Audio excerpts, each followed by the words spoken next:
Comme l'a si bien dit le président Macron, les poètes ne meurent jamais. Et Charles Aznavour, le géant sacré de la chanson française, incarnait véritablement ce sentiment.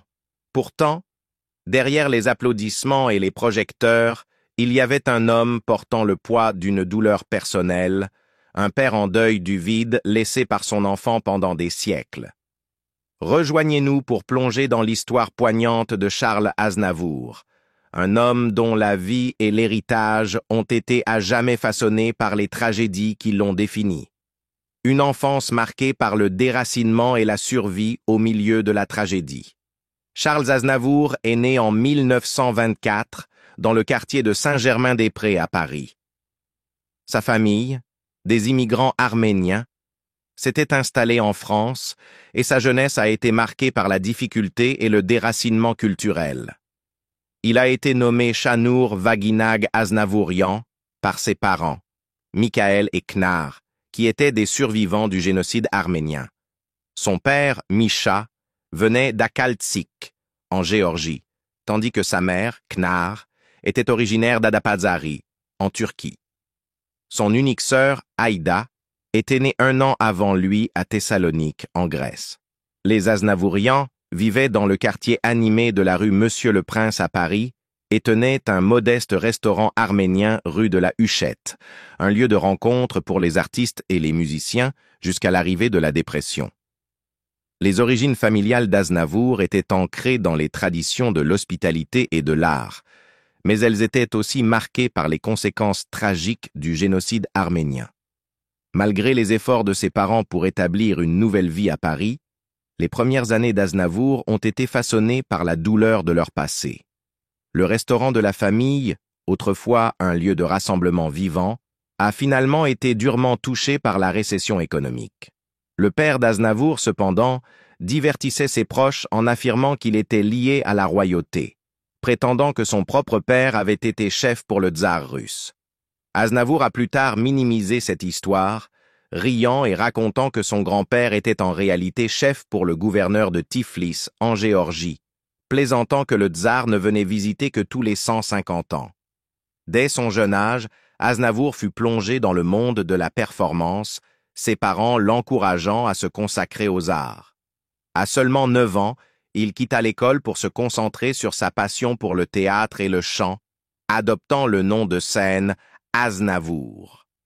Ses premiers pas dans le monde du spectacle le menèrent à passer des auditions pour des rôles avec sa première performance dans la pièce Émile et les détectives en 1933. Ce fut seulement le début de son long et tumultueux parcours artistique. La Seconde Guerre mondiale marqua un chapitre décisif et douloureux dans la vie d'Aznavour. Avec l'occupation allemande de la France, la famille Aznavour s'impliqua dans des opérations de sauvetage clandestines aidant les persécutés.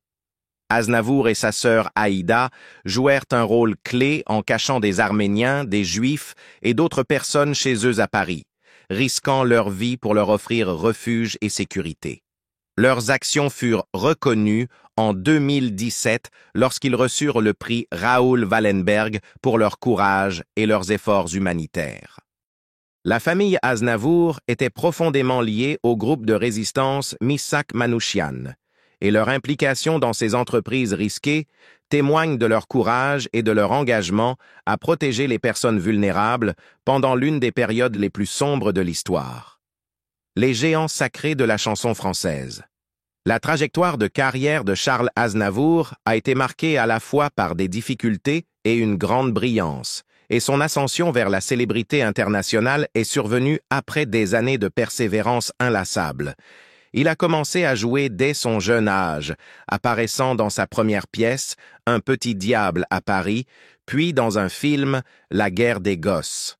Cependant, sa véritable passion résidait dans la musique, ce qui l'a conduit à passer de la comédie au chant au début des années 440. Le véritable tournant d'Aznavour est survenu en 441 lorsqu'il s'associa avec Pierre Roche, un jeune compositeur. Ensemble, ils se produisirent dans des cabarets parisiens, Aznavour écrivant des chansons et commençant à se faire un nom. Malgré son travail dans la scène musicale parisienne et ses rencontres avec des figures légendaires comme Édith Piaf et Charles Trenet. Sa carrière peinait à décoller à la fin des années 1940. C'est grâce à ses collaborations, notamment l'écriture de chansons pour Piaf, qu'il commença à se faire connaître. Il adapta notamment Jézébel pour Piaf, un moment clé qui démontra ses talents de compositeur et d'auteur de chansons, mais son désir d'une plus grande célébrité restait encore hors de portée.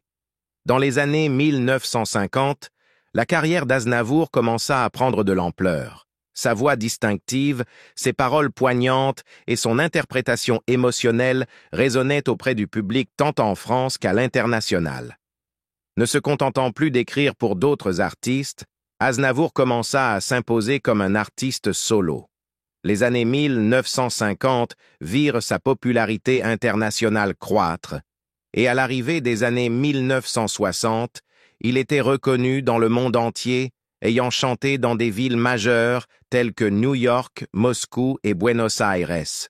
Les années 1960 virent Aznavour se produire dans des lieux prestigieux, dont sa prestation emblématique à l'Olympia en 1965, où il chanta La Bohème.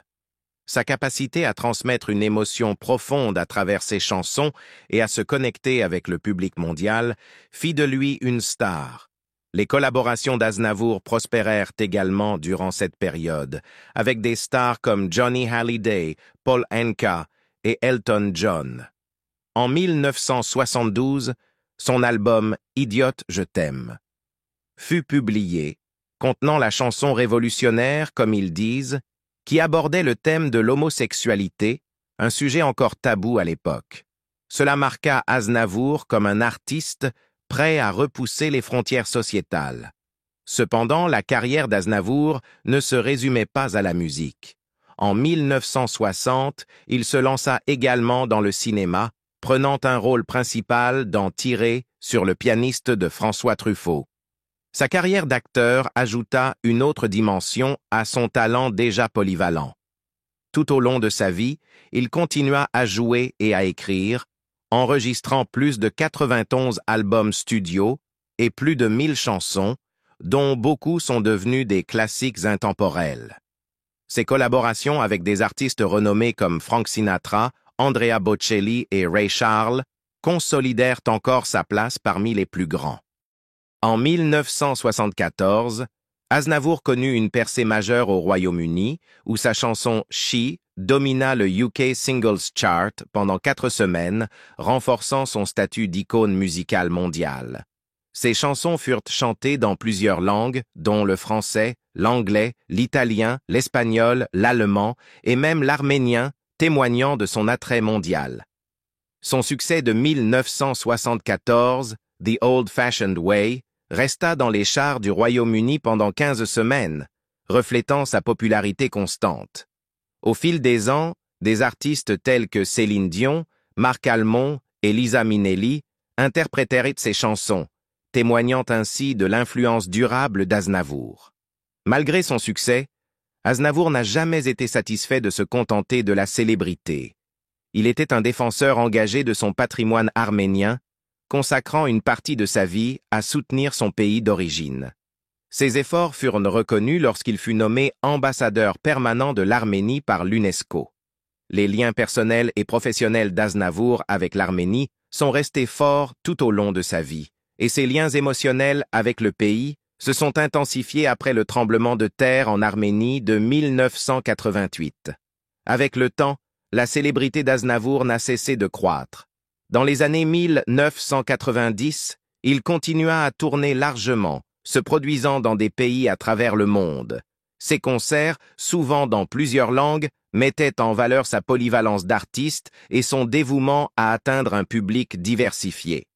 En 2006, Aznavour entama ce qu'il annonça comme sa tournée d'adieu, un couronnement de plus de 60 ans sur scène. Malgré sa santé déclinante, Aznavour continua à tourner, sa voix résonnant toujours profondément auprès de son public. Même dans les années 80, l'engagement d'Aznavour envers son art restait inébranlable. En 2009, il entreprit une tournée à travers l'Amérique du Nord, se produisant dans des lieux comme le Gibson Amphitheatre de Los Angeles. Ses tournées de fin de carrière le virent se produire aux côtés d'autres grands artistes comme Youssou N'Dour et enregistrer des duos mémorables avec Céline Dion, Josh Groban et Sting. En 2012, la tournée. En toute intimité, d'Aznavour continua, une marque de son lien intime et durable avec son public alors qu'il se produisait dans des salles pleines à travers le monde. Un plongeon dans ses mariages et ses 5 enfants. La vie de Charles Aznavour a été marquée par un succès remarquable ainsi que par de profondes tragédies personnelles. Tout au long de sa carrière, il a laissé un héritage en tant que chanteur, compositeur et interprète de renommée mondiale, admiré pour ses paroles poétiques et sa voix émotive. Cependant, sous les éloges publics, sa vie personnelle a souvent été assombrie par des événements déchirants dont il parlait rarement, préférant garder ses aspects privés. Le premier mariage d'Aznavour a eu lieu en 1946 avec Micheline Rugel-Fromentin. De cette union sont nés 2 enfants, Seda, né en 1947, et Charles, né en 1952. Seda, suivant les traces de son père, est devenue chanteuse et actrice. Elle a même joué aux côtés de lui dans le film La part des lions en 1971 et a enregistré un album de chansons arméniennes en 1988 pour lequel Aznavour a composé un morceau. Malgré cette collaboration professionnelle, leur mariage a été de courte durée et en 1955, Aznavour s'est remarié avec Evelyne Plessis. Avec Plessis, Aznavour eut un fils, Patrick, né en 1956. En 1967, Aznavour se maria pour la 3e fois avec Ulla Torssell, un mannequin suédois qu'il avait rencontré dans les années 1960. Ce mariage s'avéra être le plus long et le plus stable de sa vie, durant jusqu'à sa mort en 2018. Ulla devint son pilier de soutien, une présence constante tout au long de sa carrière et de sa vie personnelle. Ensemble, ils eurent 3 enfants. Katia en 1969, Misha en 1971 et Nicolas en 1977. L'influence d'Ulla sur Aznavour fut significative, car il parlait souvent de la façon dont leurs différences culturelles avaient enrichi leur relation. Il a un jour réfléchi sur leur union, disant « Elle me régulait, me mettait sur la bonne voie ». Il la décrivait comme quelqu'un qui lui avait appris la valeur de la tolérance, bien qu'il admît qu'il lui était difficile de changer sa propre nature. Leur relation était marquée par un respect mutuel, et Ulla cherchait rarement les projecteurs, préférant une vie privée loin de l'attention publique. Aznavour reconnaissait son influence en disant « Elle m'a fait beaucoup de bien ». En tant que père, Aznavour était profondément lié à ses enfants. Malgré sa célébrité, il entretenait des relations proches avec chacun d'entre eux. Katia, sa fille aînée, a travaillé comme choriste à ses côtés pendant de nombreuses années et, en 2016, l'a rejoint sur scène pour un concert à Paris. Leur lien était évident lorsqu'ils partageaient des moments musicaux ensemble, et Katia a également joué un rôle important dans la production de son spectacle musical « Je me voyais », déjà en 2008, écrit par Laurent Ruquier. En 2017, Aznavour a reçu une étoile sur le Hollywood Walk of Fame et sa famille s'est jointe à lui pour célébrer cet événement, ce qui a renforcé davantage leur relation soudée. La distance et la tragédie finale de son fils. L'un des chapitres les plus tristes de la vie d'Eddie Mitchell est sans doute le décès de son fils Patrick Aznavour. Cette perte a laissé une douleur profonde et durable dans son cœur, un choc qu'il était impossible de surmonter complètement. La tristesse qui a suivi a laissé une cicatrice indélébile dans la vie d'Aznavour. Une cicatrice dont il parlait rarement ouvertement, mais qui était clairement évidente pour ceux qui l'entouraient. Patrick Aznavour est né dans des circonstances tumultueuses. Il était le fruit d'une liaison extra-conjugale entre Charles Aznavour et Arlette, une danseuse du cabaret Chez Lulu. À l'époque, Aznavour était marié à Micheline Rugel, et bien qu'il ait proposé de reconnaître l'enfant, Arlette a refusé, jugeant inacceptable d'avoir un enfant en dehors du mariage. Patrick reçut le nom de Bordès et fut élevé par Arlette et son compagnon. Cependant, La situation prit une tournure plus sombre lorsque le compagnon d'Arlette découvrit que Patrick n'était pas son fils biologique, ce qui mena à des années de mauvais traitements à l'égard du garçon. Le jeune Patrick souffrit énormément pendant son enfance, étant souvent soumis à des coups de la part de son beau-père. Par un retournement du destin, Arlette chercha plus tard Charles Aznavour pour qu'il prenne la responsabilité de son fils, et à l'âge de 9 ans, Patrick devint officiellement un Aznavour. Il fut alors élevé par Charles et sa seconde femme, Evelyne Plessis, qu'il avait épousée en 1955. Bien qu'il fût intégré dans cette nouvelle famille, les difficultés de Patrick continuèrent, et il devint de plus en plus replié sur lui-même. Charles Aznavour, un homme souvent sur les routes pour sa carrière, emmenait parfois Patrick en tournée avec lui. Pourtant, il remarquait fréquemment que Patrick disparaissait sans explication, revenant souvent seul à Paris. Aznavour était à la fois perplexe et inquiet du comportement de son fils, mais ses tentatives pour se rapprocher de lui semblaient échouer. Patrick devint un jeune homme solitaire, et vers le milieu des années 1970, la distance entre père et fils s'était creusée. Il fut retrouvé mort dans son appartement, 1 mois après son décès, sa vie ayant été emportée par une overdose de drogue. Bien que certains proches de la famille aient spéculé qu'il s'agissait d'un suicide, il fut confirmé que Patrick avait utilisé du Quaalude, un puissant sédatif qui lui a finalement coûté la vie. Ses demi-frères, Mischa et Nicolas Aznavour, réfléchirent plus tard à cette tragédie, admettant qu'ils ne connaissaient pas très bien Patrick, mais qu'ils comprenaient l'impact profond que cela avait eu sur leur père. Charles Aznavour ne se remit jamais entièrement de cette perte. Il en parlait rarement, gardant la douleur de la mort de Patrick profondément enfouie en lui. Mischa Aznavour, parlant de la réaction de son père à cette tragédie, fit remarquer que la mort de Patrick représentait une blessure permanente pour Charles, une blessure qu'il n'a jamais voulu affronter. Pour l'artiste, cette perte dévastatrice laissa un vide émotionnel que ni le succès ni les liens familiaux ne pouvaient guérir. En 1987, Aznavour sortit la chanson L'Aiguille, que certains considéraient comme un hommage à Patrick. Les paroles reflètent l'angoisse d'un parent ayant perdu un enfant à cause de la dépendance. Cependant, Mischa et Nicolas précisèrent plus tard que la chanson n'était pas spécifiquement dédiée à Patrick. Malgré cela, le poids émotionnel de la chanson reste indéniable, capturant la douleur qu'Aznavour a dû ressentir. Le biopic Monsieur Aznavour, sorti en octobre 2019, aborde la perte dévastatrice de Patrick. Interprété par Tahar Rahim, ce film offre un aperçu de la vie privée d'Aznavour, mettant en lumière les luttes émotionnelles qui ont façonné la vie de la légende. Il sert de rappel que même les figures les plus célébrées endurent des tragédies personnelles qui, peu importe les succès qu'elles obtiennent, ne peuvent jamais être pleinement surmontées. Un départ paisible après une vie de chagrin et d'héritage. Charles Aznavour a vécu ces dernières années marquées par une douleur profonde et persistante. Cette tragédie pesa lourdement sur Aznavour pendant les 4 décennies suivantes, avec une vie personnelle marquée par le chagrin et l'absence de son enfant. Malgré cela, Aznavour resta une figure appréciée dans le monde de la musique, continuant à se produire et à interagir avec ses fans jusqu'à ses 90 ans. Cependant, ses problèmes de santé commencèrent à le ralentir dans ces dernières années.